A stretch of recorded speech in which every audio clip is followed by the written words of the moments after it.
Hello students, मेरा नाम है अरुण शर्मा और आप सभी का अरुण कोचिंग क्लासेस में बहुत बहुत स्वागत है। आज के इस लेक्चर में मैं आपको 3 टॉपिक्स करवाने जा रहा हूँ। फर्स्ट टॉपिक हुआ हमारा रूल्स फॉर अकाउंटिंग इक्वेशंस कि अकाउंटिंग इक्वेशंस के क्वेश्चंस को करने का कौन कौन से रूल्स हैं। और सेकंड टॉपिक रहेगा हमारा फॉर्मेट और specimen of accounting equations. Accounting questions को करने अकाउंटिंग क्वेश्चंस के जो क्वेश्चंस होंगे उनको करने के लिए हमको किस टाइप का फॉर्मेट जो है बनाने की ज़रूरत है। और थर्ड है प्रोसीजर फॉर अकाउंटिंग इक्वेशंस कि अकाउंटिंग इक्वेशंस के न्यूमेरिकल्स के लिए क्या प्रोसीजर रहेगा। सो आइए स्टार्ट करते हैं आज का lecture. So first of all मैं आपको रूल्स फॉर अकाउंटिंग इक्वेशंस के बारे में बताने जा रहा हूँ। So following are the rules governing accounting equations. तो फर्स्ट रूल है capital. When funds are added to the business by the proprietor, जब भी proprietor यानी कि बिजनेस के ओनर के द्वारा बिजनेस में फंड्स को ऐड किया जाता है तो उससे हमारी कैपिटल इंक्रीज हो जाती है, यानी कि कैपिटल को हम क्रेडिट करते हैं। कैपिटल का क्रेडिट बैलेंस होता है, उसको बढ़ाने के लिए हमको उसे क्रेडिट करना पड़ेगा। When funds are withdrawn by the proprietor from the business, जब भी बिजनेस के proprietor के द्वारा यानी कि बिजनेस के ओनर के द्वारा बिजनेस से जो है वो पैसा निकाला जाएगा, फंड्स निकाले जाएंगे, फंड्स को विड्रॉ किया जाएगा, तो उससे हमारी कैपिटल जो है वो डिक्रीज़ हो जाएगी। जब भी कैपिटल डिक्रीज़ होती है तो हम उसे डेबिट करते हैं।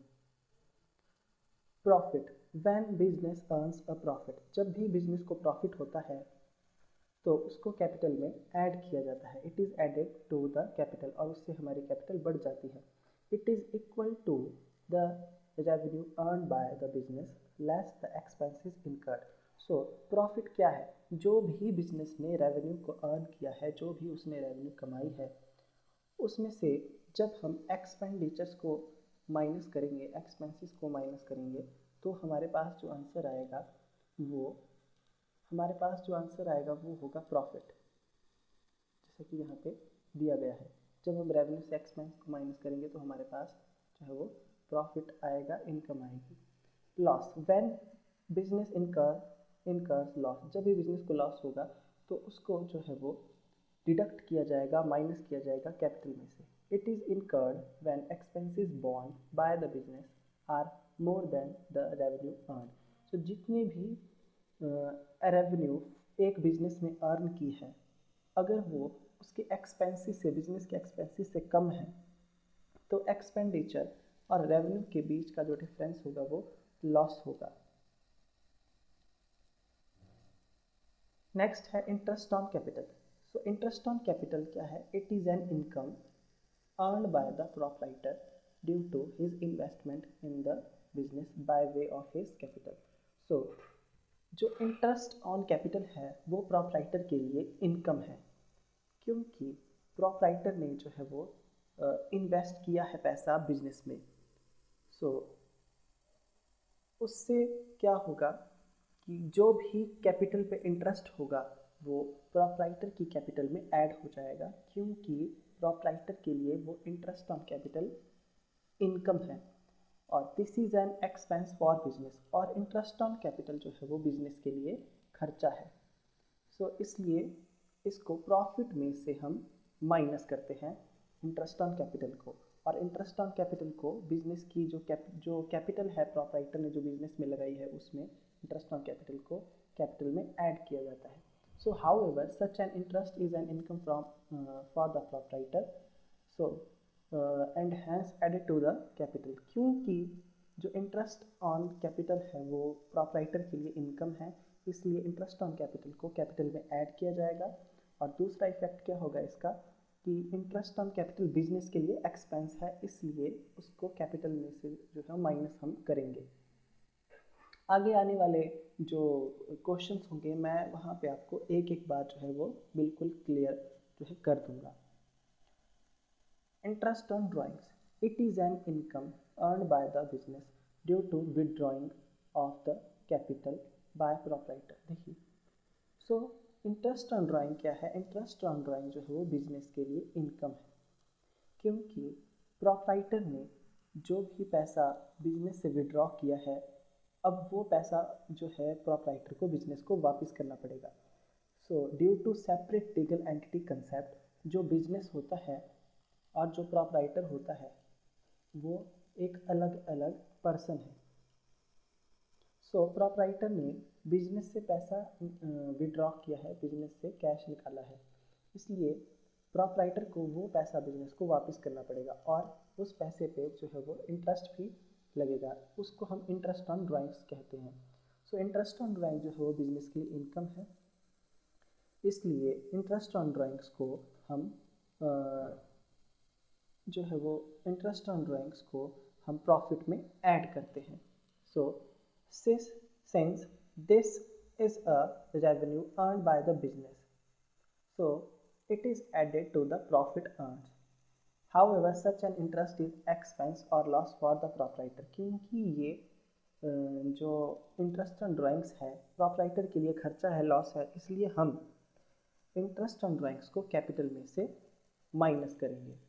So student, interest on drawings का अकाउंटिंग इक्वेशन पे क्या क्या इफेक्ट पड़ेगा वो मैं आपको आगे आने वाली जो भी वीडियोस होंगी, जो लेक्चर्स होंगे, वहाँ पे मैं बिल्कुल सारी बातें क्लियर कर दूंगा। आई होप आपको यहाँ तक जो है वो समझ में आ गया होगा। आउटसाइडर्स क्लेम और liability. So outsider claims when funds from outsider that is other than those provided by the owners are acquired, the liability get increased. सो जब भी आउटसाइडर पर्सन से हम आउटसाइडर जो पर्सन होता है वो बिजनेस में अपना पैसा इन्वेस्ट करता है या बिजनेस में अपना पैसा लगाता है, या फिर बिजनेस जो है वो ओनर के अलावा किसी और आउटसाइडर से जो है वो पैसा जो है वो रिसीव करते हैं, मतलब लोन, जैसे कि लोन लेते हैं, तो हमारी लाइबिलिटी जो है वो बढ़ जाती है। सो वो पर्सन हमारा क्रेडिटर हो जाता है। सो क्रेडिटर वो पर्सन होता है जिसको हमने बाद में पेमेंट करनी है, मतलब जिससे हमने पैसा उधार लिया है या जिससे हमने कोई रॉ मटेरियल या कुछ भी, या फर्नीचर, फिक्स्ड एसेट कुछ भी उधार लिया है और बाद में हम उसको वो पैसा वापस करेंगे। तो व्हेन लायबिलिटीज आर सेटल्ड और paid they get decreased.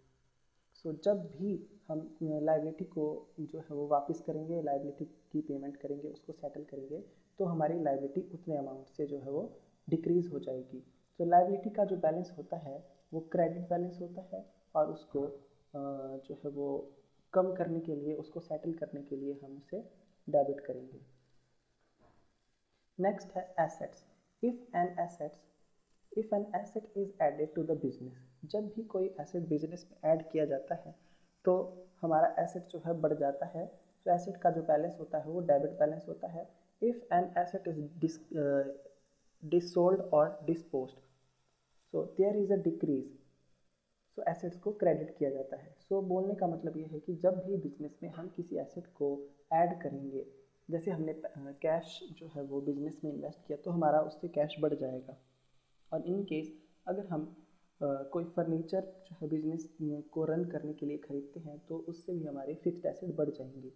In case अगर हम जो है वो फर्नीचर को सोल्ड कर देते हैं तो हमारा जो है बिजनेस जो है फर्नीचर से चला जाएगा और उतने अमाउंट से हमको जो है फर्नीचर को माइनस करना पड़ेगा। सो अगर बिजनेस में एसेट को ऐड किया जाता है तो उससे हमारा एसेट बढ़ जाता है, और अगर बिजनेस से एसेट्स को डिस्पोज या सोल्ड किया जाता है तो हमारा एसेट जो है वो डिक्रीज़ हो जाता है। सो एसेट का बैलेंस जो है वो डेबिट होता है, इसलिए एसेट्स को बढ़ाना है तो हमें उसे डेबिट करना पड़ेगा और डिक्रीज़ करना है तो उसे क्रेडिट करना पड़ेगा। It is possible that when one asset increases the other decreases. So ये पॉसिबल हो सकता है कि अगर एक एसेट जो है हमारा बढ़ता है तो दूसरा एसेट जो है वो कम हो सकता है। सो फॉर एग्जांपल के लिए when there is a sale of goods for cash, देखिए हाँ, बिजनेस ने जो है वो गुड्स को सेल किया है कैश में, तो उससे हमारा जो स्टॉक है, जितने अमाउंट जो स्टॉक है हमारा वो कम हो जाएगा कॉस्ट प्राइस से। जितनी उसकी कॉस्ट प्राइस होगी उतने से उसका हमारा स्टॉक कम हो जाएगा और हमारा जो है कैश बढ़ जाएगा, क्योंकि जो सेल हो रही है वो कैश में हो रही है। Hence affecting the two items on the same side of equation. तो इसका जो इफेक्ट पड़ेगा वो एसेट साइड में पड़ेगा, यानी कि अकाउंटिंग इक्वेशन की एक सेम साइड यानी कि एसेट साइड में पड़ेगा, सेम साइड में, और वो भी दो आइटम्स पे, पहला जो है स्टॉक और दूसरा cash. Another example is that when machinery is purchase for cash, अगर बिजनेस के लिए हमने मशीनरी को परचेज किया है वो भी कैश में, सो हमारा जो एसेट्स है मशीनरी की फॉर्म में, यानी कि मशीनरी की फॉर्म में वो बढ़ जाएगा, और जो हमारा कैश है वो भी हमारा एसेट है वो डिक्रीज हो जाएगा। इसके अलावा और भी बहुत सारी ट्रांजैक्शंस होती हैं जिसको मैं आगे आने वाले लेक्चर्स में आपको बताऊंगा। नेक्स्ट है liabilities. If a liability is acquired there is an increase, and if a liability is settled or paid there is a decrease। देखिए, इन केस अगर हमारी लाइबिलिटी बढ़ जाती है, इन केस अगर हमारी जो लाइबिलिटी है हम उसे एक्वायर करते हैं, सो हमारी लाइबिलिटी में इंक्रीज आ जाता है और लाइबिलिटी का बैलेंस जो है वो क्रेडिट होता है, इसलिए उसको बढ़ाना है तो हमें उससे क्रेडिट करना पड़ेगा। If a liability is settled और पेड ऑफ, अगर हम लाइबिलिटी को सेटल कर देते हैं, उसको पे कर देते हैं, तो लाइबिलिटी हमारी डिक्रीज हो जाती है, और लाइबिलिटी को कम करना है तो हमें उसे डेबिट करना पड़ेगा। So it is possible that when one liability increases the other decreases. तो ये पॉसिबल है कि एक लाइबिलिटी जो है वो अगर बढ़ती है तो दूसरी लाइबिलिटी जो है वो कम हो जाती है। So for example dishonour of bills payable. So dishonour of bills payable क्या होता है, पहले मैं आपको ये बता देता हूँ।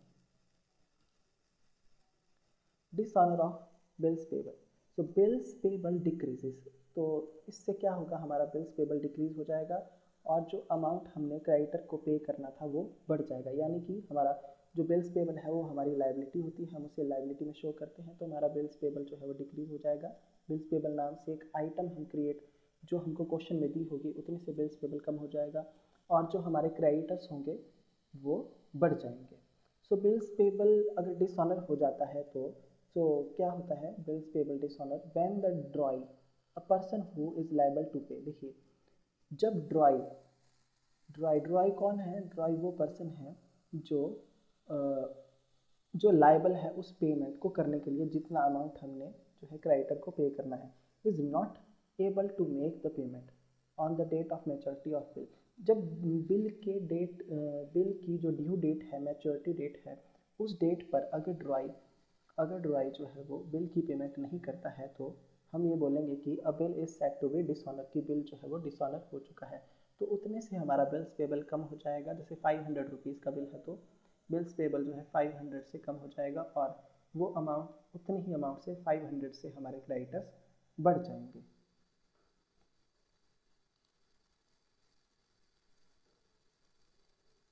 Settlement of creditors through bills payable.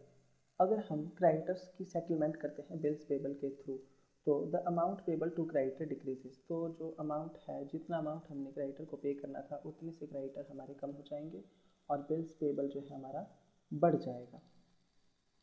जैसे कि यहाँ लिखा है settlement of creditor through bills payable, मतलब क्रेडिटर वो पर्सन है जिसको बिजनेस में अमाउंट पे करना है क्योंकि हमारी लाइबिलिटी है, अगर उसकी सेटलमेंट हम बिल्स पेबल के थ्रू करेंगे तो हमारे क्रेडिटर्स उतने अमाउंट से कम हो जाएंगे और हमारा जो बिल्स पेबल नाम से एक लाइबिलिटी इंक्रीज हो जाएगी लाइबिलिटी साइड में। नेक्स्ट है मिसलेनियस रूल्स फॉर एसेट्स और लाइबिलिटीज। जैसे कि एन इंक्रीज इन एसेट में lead to an increase in liability.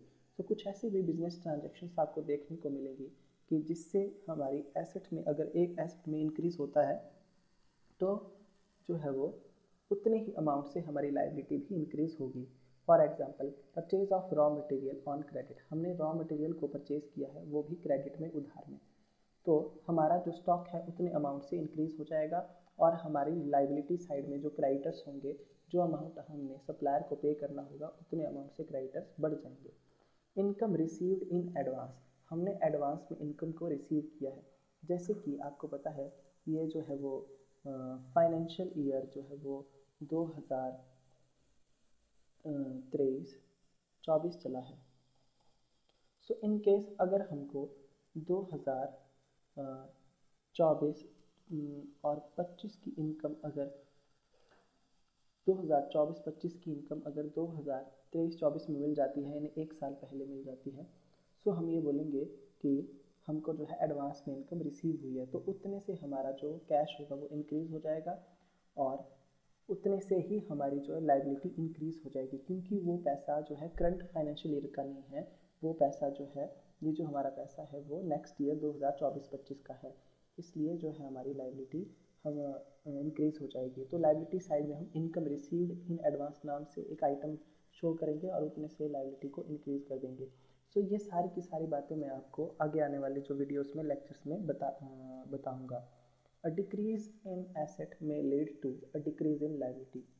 तो कुछ ट्रांजेक्शन्स आपको ऐसे देखने को मिलेगी कि एक एसेट में अगर डिक्रीज होता है तो उसकी वजह से दूसरी जो है हमारी लाइबिलिटी में भी डिक्रीज होगा। For example settlement of creditors, जैसे कि हमने क्रेडिटर्स को जो है वो सेटल किया, यानी कि क्रेडिटर्स को अमाउंट पे किया। सपोज करिए जैसे कि उससे हमारा जो कैश होगा वो कम हो जाएगा, उतने ही अमाउंट से हमारे क्रेडिटर्स भी कम हो जाएंगे। आउटस्टैंडिंग एक्सपेंसेस और सैलरीज पेड, अगर हमने कोई आउटस्टैंडिंग एक्सपेंसेस पे किया है, आउटस्टैंडिंग एक्सपेंसेस वो एक्सपेंसेस है, ऐसा एक्सपेंस जो अभी हमने पे नहीं किया है, अभी हमको उसे पे करना है। सो ऐसा एक्सपेंस जो होगा जब हम पे कर देंगे तो उतने से हमारा जो है कैश वो कम हो जाएगा, डिक्रीज हो जाएगा, और हमारी लाइबिलिटी जो होगी, जो भी सैलरी या एक्सपेंस हमने पे नहीं किया होगा, वो लाइबिलिटी और एक्सपेंस भी हमारा पे हो जाएगा। तो कैश कम हो जाएगा और दूसरा लाइबिलिटी डिक्रीज हो जाएगी। सो इसके अलावा और भी बहुत सी ट्रांजेक्शन्स होती हैं एसेट्स और लाइबिलिटीज़ की, वो आगे आने वाले वीडियोज़ में आपको बताऊँगा। नेक्स्ट है इफेक्ट ऑफ आउटस्टैंडिंग एक्सपेंसेस। ये बहुत ही ज़रूरी टॉपिक है ये वाला, effect of outstanding expenses. So outstanding expense मैंने अभी आपको बताया, वो एक्सपेंस होता है जिसको बिजनेस ने अभी तक पे नहीं किया है। जैसे कि सपोज करिए ये जो मंथ चला है, ये मंथ जून का है, ये मंथ जून का है, और जब हम 31 मार्च को अपनी बैलेंस शीट बनाएंगे तो हम देखेंगे, इन केस अगर हमने जून मंथ की सैलरी को अभी तक पे नहीं किया है 31 मार्च तक, तो वो हमारे लिए आउटस्टैंडिंग होगी, यानी कि ऐसा एक्सपेंस जिसको अभी तक हमने करंट फाइनेंशियल ईयर में पे नहीं किया है। तो उतने से हमारी लाइबिलिटी इंक्रीज हो जाएगी और हमारी कैपिटल जो है वो डिक्रीज हो जाएगी उतने ही अमाउंट से। So for example, in case of outstanding expenses such as unpaid electricity bill, for example के लिए outstanding expense जैसे कि कोई unpaid electricity bill है या कोई outstanding salary है, तो या फिर हमारा प्रॉफिट डिक्रीज हो रहा है, तो उससे क्या होगा, eventually a lesser amount is added to the capital. तो जो है वो लेसर अमाउंट जो है वो कैपिटल में ऐड किया जाएगा। सो इस ट्रांजैक्शन का आउटस्टैंडिंग एक्सपेंस का जो इफेक्ट होता है वो ये होता है कि हमारी जो लाइबिलिटी है आउटस्टैंडिंग एक्सपेंस नाम से जो है वो हम क्रिएट करते हैं लाइबिलिटी साइड में, उतने से हमारी लाइबिलिटी बढ़ जाती है और उतने ही अमाउंट से हमारी कैपिटल कम हो जाती है। ये इस आउटस्टैंडिंग एक्सपेंसेस का अकाउंटिंग इक्वेशंस के पे जो है वो इफेक्ट पड़ता है, और इसका इफेक्ट जो है वो सिर्फ और सिर्फ हमारी लाइबिलिटी साइड में ही पड़ता है। So it also leads to an increase in liability, इससे हमारी लाइबिलिटी जो है वो बढ़ जाती है। सो आई होप आपको यहाँ तक समझ में आ गया होगा। नेक्स्ट आगे बढ़ते हैं, accrued income. So it leads to increase in assets and increase in liability. तो एक्रूड इनकम की वजह से जो है हमारी एसेट में इंक्रीज हो जाएगा और जो हमारी कैपिटल है वो भी बढ़ जाएगी। सो एक्रूड इनकम वो इनकम होती है, income earn but not received, income earn but not received. तो ऐसी इनकम जिसको, सो मैं आपको यहाँ पे लिख के बता देता हूँ,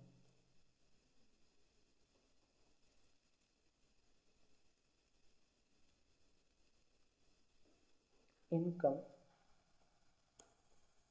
अर्न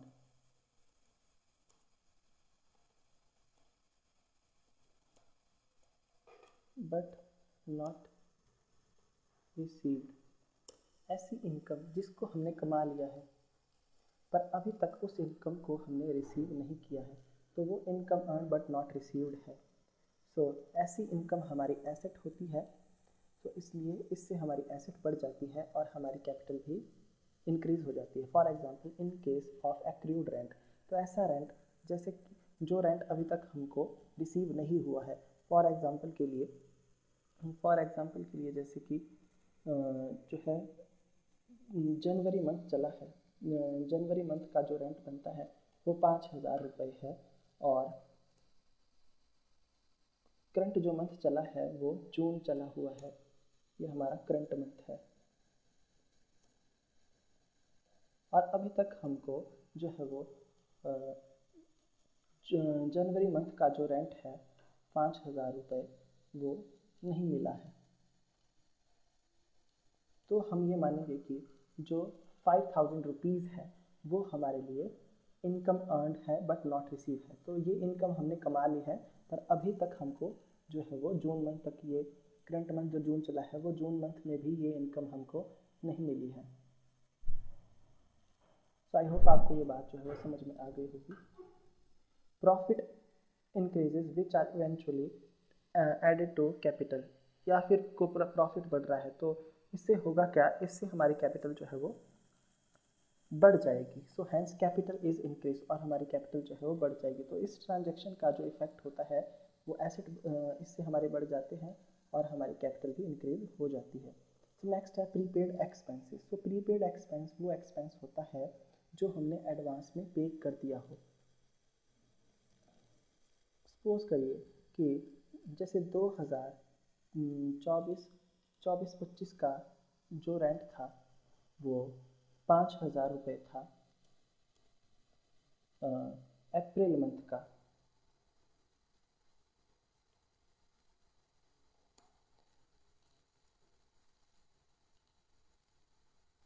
अप्रैल मंथ का ये रेंट था,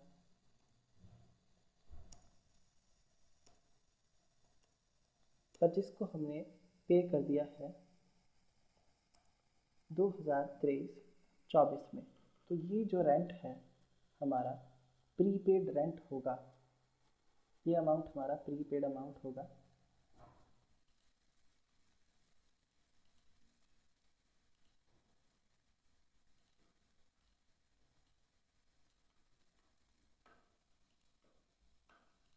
कि 5,000 रुपीज़ का जो है हमारे पास रेंट था,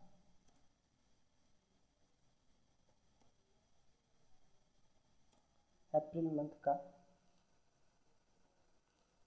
पर वो जो है हमने पे कर दिया है 2023-24 में। तो ऐसा रेंट जो नेक्स्ट ईयर का था वो करंट ईयर में पे कर दिया है। सो ये हमारे लिए प्रीपेड रेंट है, यानी कि प्रीपेड एक्सपेंस है। और प्रीपेड एक्सपेंस जो होता है वो एसेट होता है, इसलिए हमारी एसेट बढ़ जाती है। प्रीपेड एक्सपेंस नाम से हम एक आइटम बनाएंगे एसेट साइड में, और एसेट बढ़ जाएगी। और क्योंकि हमने इसको पे किया है तो कैश हमारा उतने अमाउंट से कम हो जाएगा। सो नेक्स्ट है इनकम रिसीव्ड इन एडवांस। जैसे कि कोई एडवांस में हमने इनकम रिसीव कर ली है। सो जैसे कि यहाँ पे मैं आपको बता देता हूँ कि 10,000 रुपीज़ की जो इनकम है ये हमारी इनकम है, और ये इनकम हमारी 2024-25 की इनकम है। पर हमने इस इनकम को रिसीव कर लिया है 2023-24 में। 10,000 की जो इनकम है रुपीज़ 10,000,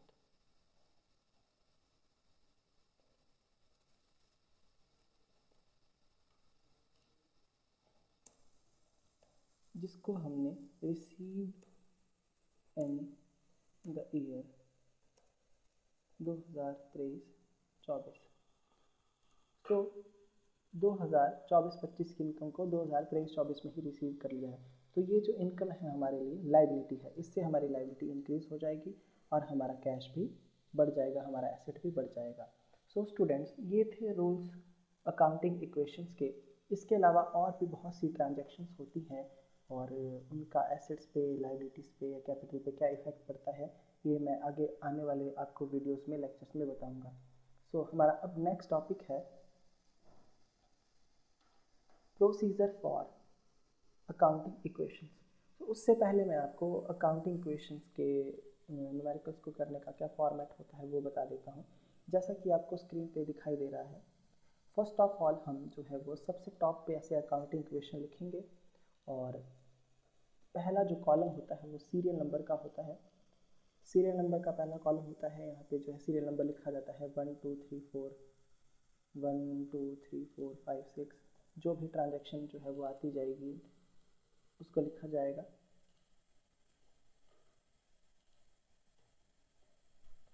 फिर यहाँ पे जो है ट्रांजैक्शंस को लिखा जाता है कि जो भी ट्रांजैक्शंस जो है वो जो है वो सीरियल नंबर वाइज आती जाएगी। जैसे उनको यहाँ पे लिखा जाएगा और उसका एसेट्स पे क्या इफ़ेक्ट पड़ रहा है। अगर एसेट इंक्रीज होता है तो एसेट यहाँ पे जो थर्ड कॉलम है आपका एसेट का, उस इफेक्ट को, न्यूमेरिकल इफेक्ट को, जैसे एसेट बढ़ता है जितने अमाउंट से उसको ऐड या लेस किया जाएगा। और जो फोर्थ कॉलम है वो लाइबिलिटी प्लस कैपिटल का होता है। अगर ट्रांजैक्शन का इफेक्ट लाइबिलिटी पे पड़ता है तो लाइबिलिटी को प्लस माइनस करेंगे, या फिर कैपिटल पे इफेक्ट पड़ता है तो कैपिटल को प्लस माइनस किया जाएगा। सो ये जो है इसको बनाने का फॉर्मेट है। आप स्टूडेंट्स जितनी भी बातें मैं आपको बता रहा हूँ प्लीज़ आपको नोटबुक्स में जो है नोट करते जाएं। तो हमारा अब जो टॉपिक है वो प्रोसीजर फॉर अकाउंटिंग इक्वेशन का है कि कैसे अकाउंटिंग इक्वेशंस के न्यूमेरिकल्स को हम करेंगे, कैसे हम उसको स्टडी करेंगे। ये सारे स्टेप यहाँ पे दिए गए हैं और ये 3 स्टेप हैं। First of all analyse transaction. First of all हम ट्रांजैक्शन को एनालाइज करेंगे, उसको हम चेक करेंगे, एग्जामिन करेंगे। सो ईच इकोनॉमिक इवेंट और financial transaction should be examined keeping in mind the various accounting variables, जैसे कि assets, liabilities, capital, revenue and expenses. तो जो भी हमारा इकोनॉमिक इवेंट है, जो भी हमारी फाइनेंशियल ट्रांजैक्शंस है जो कि मॉनेटरी टर्म्स में है, उसको सबसे पहले जो है वो एग्जामिन करना चाहिए। तो जितनी भी हमारे अकाउंटिंग वेरिएबल्स हैं, जैसे कि हमारी एसेट्स हैं, लाइबिलिटीज़ हैं, कैपिटल है, रेवेन्यू है, एक्सपेंसेस हैं, उन सबको ध्यान में रखते हुए हमको फाइनेंशियल ट्रांजैक्शंस को जो है वो एग्जामिन करना चाहिए, एनालाइज करना चाहिए कि हमारी एसेट बढ़ रही है, लायबिलिटी बढ़ रही है, कैपिटल बढ़ रही है, या रेवेन्यू है, या एक्सपेंसेस है। सो नेक्स्ट है असर्टेन इफेक्ट ऑफ ट्रांजैक्शन। जो ट्रांजैक्शन का इफेक्ट है अब हम उसको चेक करेंगे, उसको डिटरमाइन करेंगे। So determine the effect of various financial transaction in terms of increase or decrease in assets, liability, capital and quantifying such change in monetary terms. So various financial transactions का effect जो है अब हम determine करेंगे, उसको check करेंगे, उसको calculate करेंगे कि हमारी एसेट्स जो है वो कितने अमाउंट से बढ़ रही है, कम हो रही है, हमारी लायबिलिटी, कैपिटल जो है वो कितने अमाउंट से इंक्रीज या डिक्रीज हो रही है। तो उसको जो है मेज़र किया जाएगा, वो भी मॉनेटरी टर्म्स में मेज़र किया जाएगा कि कितने अमाउंट से जो है एसेट बढ़ रही है या कितने अमाउंट से लायबिलिटी या कैपिटल डिक्रीज हो रही है। फिर थर्ड स्टेप है record change appropriately. So capture the effect of transactions on the accounting equations. तो अकाउंटिंग जो भी हमारे बिजनेस ट्रांजैक्शंस हैं उसके इफेक्ट को रिकॉर्ड किया जाएगा, उसके इफेक्ट को जो है रिकॉर्ड किया जाएगा कि अकाउंटिंग इक्वेशंस पर जो है इन बिजनेस ट्रांजैक्शंस का जो है क्या इफेक्ट पड़ रहा है, by noting the change on the correct side of accounting equation. Accounting equation की करेक्ट साइड को ध्यान में रखते हुए जो है बिजनेस ट्रांजैक्शंस का अकाउंटिंग इक्वेशंस पर क्या इफेक्ट पड़ रहा है, उस इफेक्ट को रिकॉर्ड किया जाएगा अकाउंटिंग इक्वेशन की करेक्ट साइड को ध्यान में रखते हुए। सो स्टूडेंट्स, ये था आज का लेक्चर। आई होप आपको सारे पॉइंट्स जो है वो बहुत ही अच्छे तरीके से क्लियर हो गए होंगे। इन केस अगर आपकी कोई क्वेरी है, अगर आप ऐसे कुछ पूछना चाहते हैं तो आप जो है वो मेरे दिए गए नंबर पे कॉल कर सकते हैं। ये मेरा फ़ोन नंबर है।